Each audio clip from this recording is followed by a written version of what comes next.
So today's NEBOSH exam day, and most people get stressed about the NEBOSH exam, but they don't worry too much about the project, the NG2 practical project, and I think that's a big mistake. In my opinion, the NG2 practical project is a lot harder to pass than the exam. Why? Well, the pass mark for the exam is 45%, which means you can get 55% of it wrong and still pass. The NG2 doesn't have a pass mark. It's pass or fail.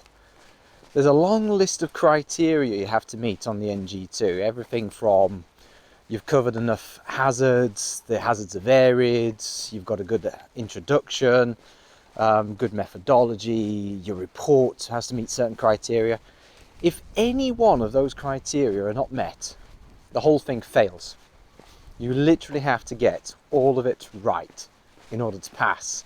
It's an incredibly harsh system. It didn't used to be that way. The old NEBOSH GC3 practical was a 60% pass mark. You could make the odd mistake here or there and still get through it quite easily. It was actually incredibly easy to pass that thing.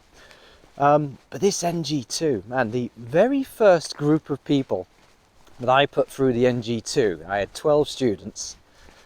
Of the 12, 11 of them passed the exam, and then 11 of them failed the NG2. I was absolutely distraught. Yeah, my pass marks are usually 90 to 100%.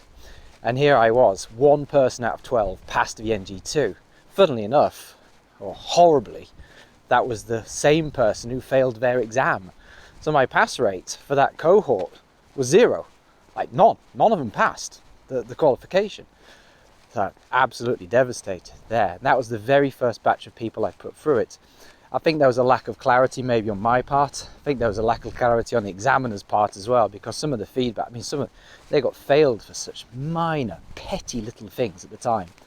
And I think that's improved and changed since. I think the people marking these have probably gotten better, been a bit more clarity over how the NG2 is marked. So hopefully the marking won't be quite as harsh. But the reality is, if you miss something off your NG2, something small like shift patterns, if you miss out the shift patterns in the introduction, fail. If you miss out the working activities in your introduction, fail. If the examiner disagrees with your review date, if you put down I've seen this happen, a review date of 6 months, and the examiner said, no, 12 months would be more appropriate, fail. And that's the reality of it. And the downside to that is, well, you get the feedback, thankfully, at least now we get feedback on these things. You make the required changes, you update the whole report, and then resubmit it. But the next submission date isn't for another couple of months. Yeah, by the time you've received your result, registered for the next submission date, and resubmitted it, and then waited another 10 to 12 weeks to get your result, you're looking at potentially something like a 6-month delay in getting your final result. So my advice is, make sure you work hard on a practical project. Be very, very thorough. NEBOSH have put together a great template for you to use. The template is literally a checklist. It tells you exactly everything you have to write down on there. Make sure you follow that to the letter, and hopefully you'll get through it on the first attempt.